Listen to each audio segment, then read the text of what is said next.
Buenos días, hermanos. Espero que hoy estemos reunidos en este día, esta mañana, con gozo, con alegría, con un corazón abierto y alegre para celebrar a nuestro Señor Jesucristo, celebrar esta fecha de conmemoración. Y bien, pues hoy tenemos un sermón para este día que está basado en la carta a los Efesios, en el capítulo 2, de los versículos del 11 al 22. Y el tema de esta semana es Jesús, el verdadero Rey. Y el sermón de hoy se llama Jesús es nuestra paz.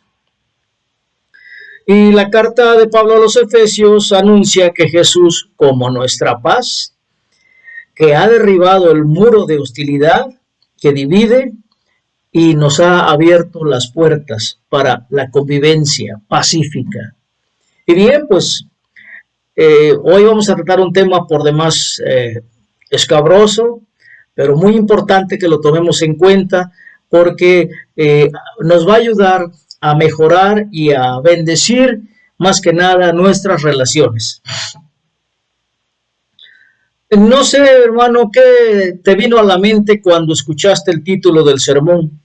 Jesús es nuestra paz.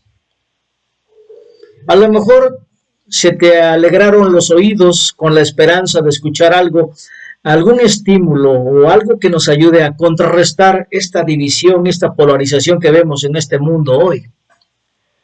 O quizá sea este el título que relajaría las desigualdades profundamente arraigadas y las diferencias que nos dividen.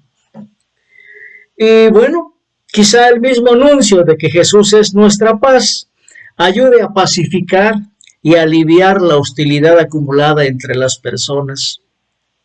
Bueno, si eso es lo que esperas que haga este pasaje que vamos a leer, te recomendamos elegir otro. ¿Por qué? Bueno, porque podemos centrarnos en nuestra relación y en nuestra atención en el anuncio de Pablo, Jesús es nuestra paz. Y no nos fijamos, no nos centramos en el lugar del contexto donde se desarrolla la acción. Porque esta es una de las declaraciones políticas más poderosas que alguien haya hecho. Vamos a ver por qué. Para la iglesia en Éfeso, la tensión en la carta de Pablo no pudo pasar desapercibida. En lugar de aliviar la tensión, probablemente la elevó. Veamos por qué. Si viviéramos en los tiempos de Pablo y allá en Asia Menor, en Éfeso, viviríamos bajo el puño de hierro del gobierno de Roma. Y este anuncio se consideraría como palabras de lucha en vez de dirigirnos hacia la paz. Y por ejemplo, los emperadores de Roma y Augusto en particular se veían a sí mismos como los salvadores divinos del mundo, que traían paz a sus dominios recién conquistados. Y fueron autoproclamados inauguradores de una paz mundial. Y esa paz resolvería de una vez por todas las disputas entre rivalidades. Y es que su concepto de paz, pues, fue proclamado con una espada. Y la sangre de sus rivales allanó el camino hacia la unidad. Así que usando su poder militar y específicamente con el terror de la crucifixión, los romanos declararon la paz a todos los que se inclinarían ante su gobierno, o la muerte a los que no lo hicieran. Así que la proclamación de la paz por parte del emperador era una retórica arraigada que todos conocerían. Y hasta en las celebraciones elaboradas como el cumpleaños del emperador o de otra persona importante, se tenían discursos públicos que elogiaban el señorío del emperador y lo elogiaban como el portador de la paz. Además, Pablo menciona otros términos que se basan en temas muy sensibles en su cultura, como extraños, advenedizos y ciudadanos. Y vamos a ver por qué. La ciudadanía, por ejemplo, era muy valorada por los extranjeros que habían sido conquistados por Roma. Y es que la ciudadanía traía muchos beneficios del emperador y les brindaba una sensación de paz, ya que no eran más forasteros del Estado. Y tenemos un ejemplo en Hechos 25, específicamente en los versículos 11 y 12, cuando Pablo, siendo un ciudadano romano por nacimiento, apeló al emperador para salvarse de la muerte por parte de los judíos. Él era ciudadano romano y la ciudadanía le trajo bendiciones, beneficios del emperador, y por eso apeló a él. Bueno, y es que los ciudadanos fueron tratados de manera muy diferente a los extranjeros, ¿sí? Y el muro divisorio entre los dos fue muy significativo. Bueno, ahora imagínate que estás en una casa de alguien y que llegó una carta de Pablo y que la va alguien a leer en voz alta. Y llegaste ahí, a esa reunión para escuchar. Y mientras escuchas la lectura de la carta en voz alta, Pablo proclama, así a voz fuerte, pero ahora en Cristo Jesús, ustedes que en otro tiempo estaban lejos, han sido acercados por la sangre de Cristo, porque Él mismo es nuestra paz. Palabras de lucha. Y bueno, puedes tener la tentación de decirle al lector que susurre, que se salte esa parte, que no la diga, ¿sí?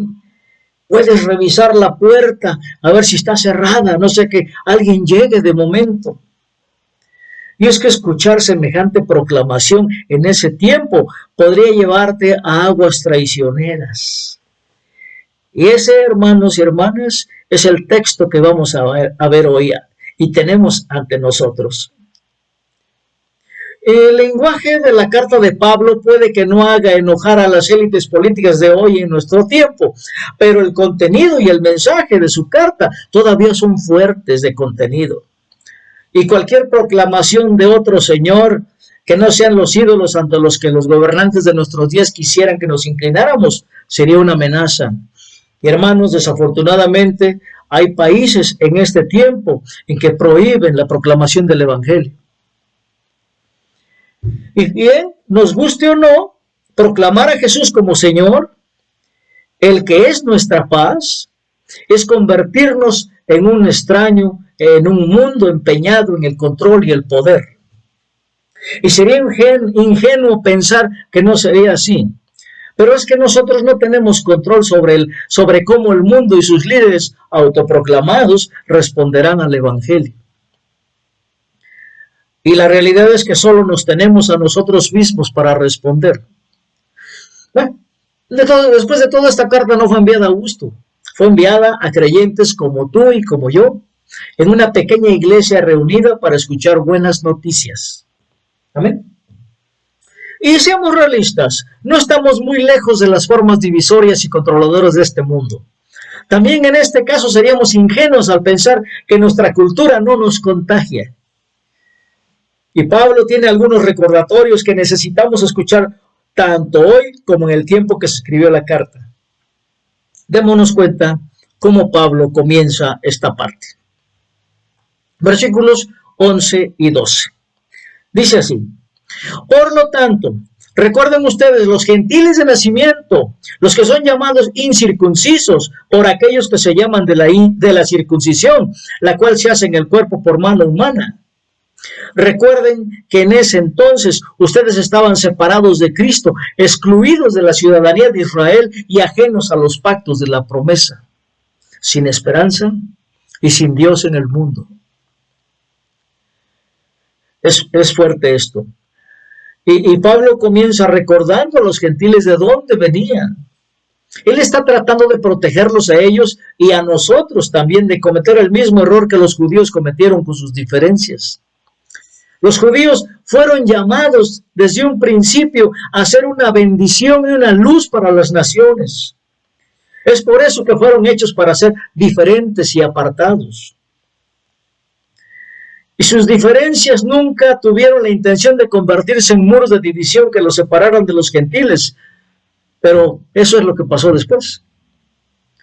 Y es que los judíos hicieron sus distinciones como un punto de división entre ellos y los llamados a bendecir. Así que en lugar de ser una luz para las naciones y encaminarlas a Dios, se señalaron a sí mismos como la circuncisión que en la carne es hecha por manos. Se veían a sí mismos como especiales, y todos los demás se convirtieron a sus ojos en la incircuncisión. Cualquiera diferente a ellos se generalizó con una etiqueta que indicaba que no era de ellos. Veamos esta misma dinámica desarrollada en nuestro tiempo, hoy, en nuestro mundo. Las etiquetas se utilizan para dividir personas que consideramos diferentes a nosotros. A ver, pensemos en algunas, hermanas. Hay una etiqueta que durante estos 200 años de libertad de Latinoamérica estuvo presente y sigue presente en algunos países: liberales y conservadores. ¿Los recuerdan? Y bueno, podemos encontrar otros demócratas y republicanos, de izquierda y de derecha. Bueno, esas son solo algunas etiquetas políticas de los gobiernos actuales, pero puede haber más y más divisorias. Ahora, sin pensar en esas etiquetas, si cuando te dije que estas etiquetas están presentes, a lo mejor tu presión arterial se elevó un poco, y entonces tal vez estés viendo por qué Pablo necesita abordar los problemas. Y es que este tipo de división nunca debería tener lugar en la iglesia, pero lo hace. Y Pablo nos está hablando de eso aquí. La iglesia debe ser diferente, mas sin embargo, la cultura nos absorbe, nos contagia. ¿Ves por qué Pablo aborda el tema? No les dice que dejen de estar divididos, no, cuidado con eso, no, sino les recuerda quiénes son en relación con Dios. Les recuerda que una vez estuvieron separados, alienados, sin esperanza y sin Dios. Y eso suena fuerte, ¿verdad? Pero es un recordatorio importante de la gracia de Dios para nosotros. Y nadie está incluido ni es especial por las obras de sus propias manos, no. Y Pablo continúa diciéndoles a ellos y también a nosotros, versículos del 13 al 16. Dice: pero ahora en Cristo Jesús, a ustedes que antes estaban lejos, Dios los ha acercado mediante la sangre de Cristo, porque Cristo es nuestra paz. De los dos pueblos ha hecho uno solo, derribando mediante su sacrificio el muro de enemistad que nos separaba. Pues anuló la ley con sus mandamientos y requisitos.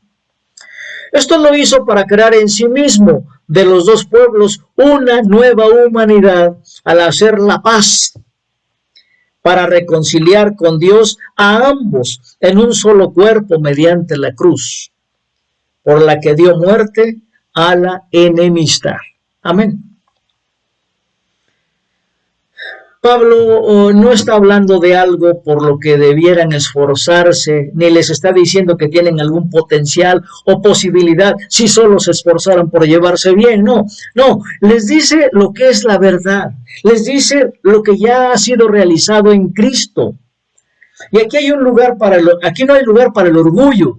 Este es un regalo de gracia para ser recibido. Ahora, estas son algunas cosas que Pablo quiere que tomemos en serio. Hermanos, tomemos nota. Primero, todo lo que está hablando es en Cristo Jesús. Y no encontraremos una solución a nuestras divisiones y conflictos en ningún otro lugar, solo en Jesús. Y la iglesia no necesita seguir los caminos del mundo para alcanzar la paz. Debe estar en Cristo. Así que la paz ha sido obtenida por la sangre de Cristo. Hermano, date cuenta del contraste aquí entre cómo Cristo establece la paz y cómo los emperadores romanos buscaron establecerla. Los gobernantes de élite de ese tiempo eran malos, como Augusto, y requerían tu sangre por la paz, mientras que Jesús da su propia sangre para establecer la paz. Así que la paz viene por gracia, no por las obras de nuestras propias manos. Amén. En segundo lugar, en Cristo Jesús hemos sido hechos cercanos. Pablo no nos dice cómo podemos acercarnos o cómo podemos cerrar la brecha entre nosotros y Dios. No, nuevamente declara lo que ya es verdad en Jesús. Este es un regalo de gracia para recibir, no una tarea para lograr. Cuidemos los verbos. Esto puede ofender nuestro orgullo porque queremos tener paz en nuestros términos. Pero no es así como Jesús trae paz. Como dice enfáticamente Pablo, porque Él mismo es nuestra paz. Amén. Una vez más, la paz no se encuentra en ningún otro lugar. Debe ser recibida en Cristo. Y además, en Cristo Jesús, Él nos ha hecho a los dos uno. Pablo también incluye que Jesús crea en sí mismo un nuevo hombre en lugar de los dos. Ya no hay judíos ni gentiles. Entonces, esto es algo nuevo que Jesús ha hecho. Hermanos, a menudo pensamos que la única forma de lograr la paz es que un lado pase al otro, como si los extranjeros bajo el dominio romano intentaran convertirse en ciudadanos de Roma. Pero Jesús no establece la paz al unir uno al lado del otro, porque de esa manera está creando ganadores y perdedores. Y entonces, a la larga, los perdedores principalmente se rebelan.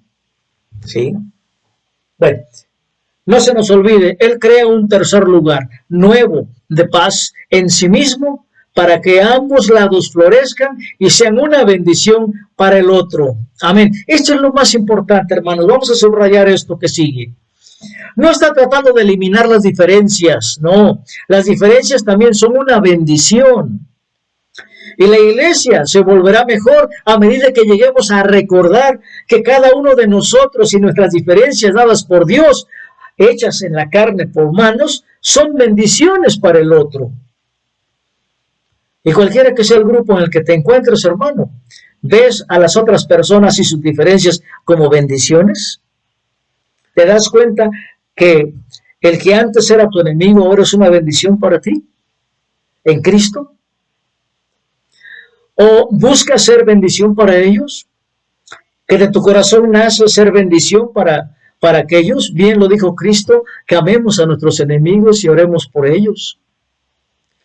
Por ejemplo, ser negro o ser blanco no debería ser un punto de división, sino un don distintivo del uno para el otro. Y lo mismo puede decirse de todas las nacionalidades. Otra cosa importante, lo masculino y lo femenino son diferencias destinadas a la bendición. Esas diferencias no deben suavizarse con una búsqueda andrógina de la paz. No, esta es una de las razones por las que es fundamental que la iglesia mantenga la distinción entre hombre y mujer.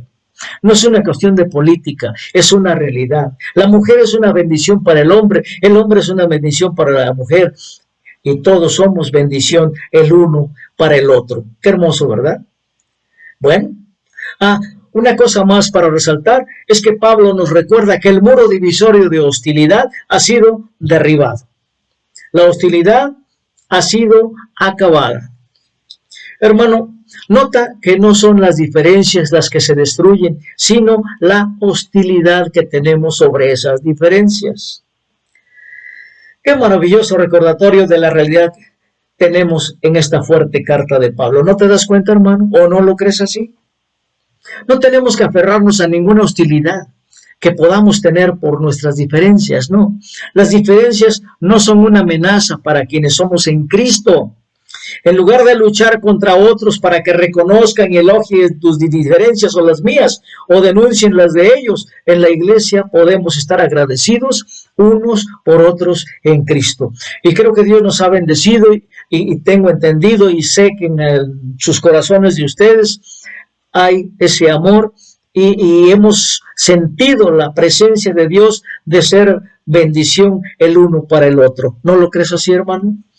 Cuando oramos los unos por los otros, cuando nos preocupamos por las enfermedades de los otros, cuando nos preocupamos por el problema que tienen los hermanos, esa es la parte fuerte de unión que Cristo ha logrado edificar en tu corazón y en el mío. Amén. Ahora, podemos aceptarnos unos a otros como el regalo que somos de Dios para el otro. Amén. Y cualquier hostilidad que podamos tener ha sido destruida. Así que no intentes aferrarte a ella. Va a desaparecer. Y es que aferrarse a la hostilidad es como aferrarse a un barco que se hunde. Cuestión de tiempo, solo te arrastrará hacia abajo. Y ahí acabaste. Terminemos el pasaje. Veamos los versículos del 17 al 22 de Efesios 2. Él vino y proclamó la paz a ustedes que estaban lejos y la paz a los que estaban cerca. Pues por medio de él tenemos acceso al Padre por un mismo espíritu. Por lo tanto, ustedes ya no son extraños ni extranjeros, sino conciudadanos de los santos y miembros de la familia de Dios, edificados sobre el fundamento de los apóstoles y los profetas, siendo Cristo Jesús mismo la piedra angular. En él, todo el edificio bien armado se va levantando para llegar a ser un templo santo en el Señor. En él también ustedes son edificados juntamente para ser morada de Dios por su Espíritu. Amén. Qué hermosa escritura, hermanos, ¿no les parece? Así que, hermanos, la paz que tenemos en Jesús se suma a la hermosa forma de vivir como testimonio hacia un mundo herido y dividido. En Jesús, todos tenemos acceso por un solo Espíritu al Padre. Y ahora hay algo de unidad para ti y para mí que es más profundo que cualquier cosa que podamos lograr por nosotros mismos. Esto significa que ya no somos extraños o advenedizos, sino conciudadanos. Esto significa que reconocemos que Jesús es la principal piedra angular en este templo espiritual. Este es un gran panorama de permanencia en la pertenencia que tenemos en Cristo, hermanos. Y cuando nos vemos en Cristo, con todas nuestras diferencias, gracias a Dios, podemos mirarnos a los ojos con gratitud y llamarnos hermanos y hermanas. Qué refrescante, buena noticia es para nosotros los que somos extraños y advenedizos en este mundo.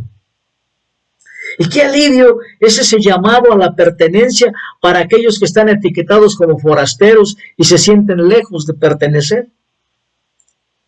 Pablo puede estar tocando algunos puntos dolorosos y lo está haciendo, sí, pero lo hace para llamarnos a una familia donde se disfruta la paz duradera. No lo encontramos en ningún otro lugar, hermanos. Solo en Cristo podemos ser edificados juntos para morada de Dios por el Espíritu. Demos gracias. Bendito Dios y amoroso Padre, gracias te damos, Señor, por esta gran dicha de poder ser el templo del Espíritu Santo. Gracias, Señor, porque nos has llamado a hacer unidad. Has hecho de los dos pueblos uno. Has edificado un edificio donde todos nosotros formamos parte de él y tú eres la piedra angular.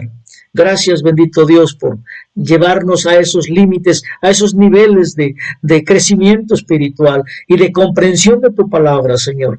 Ahora, Padre, te ponemos en tus manos nuestras vidas para que las dirijas de acuerdo a tu palabra, para que las dirijas de acuerdo a tu voluntad, para que tú tomes el control de nuestras vidas y puedas hacer lo que tú quieras en nuestras vidas, porque para eso nos llamaste, para eso nos escogiste, para eso nos creaste, para eso nos adoptaste como tus hijos amados. En el nombre de Cristo, Señor, con el gozo en grande que nos hace sentir esta verdad, te ofrecemos nuestras vidas, te las ponemos en tus manos y para hacer que tu voluntad se establezca en nuestras vidas. En el nombre de Jesús. Amén.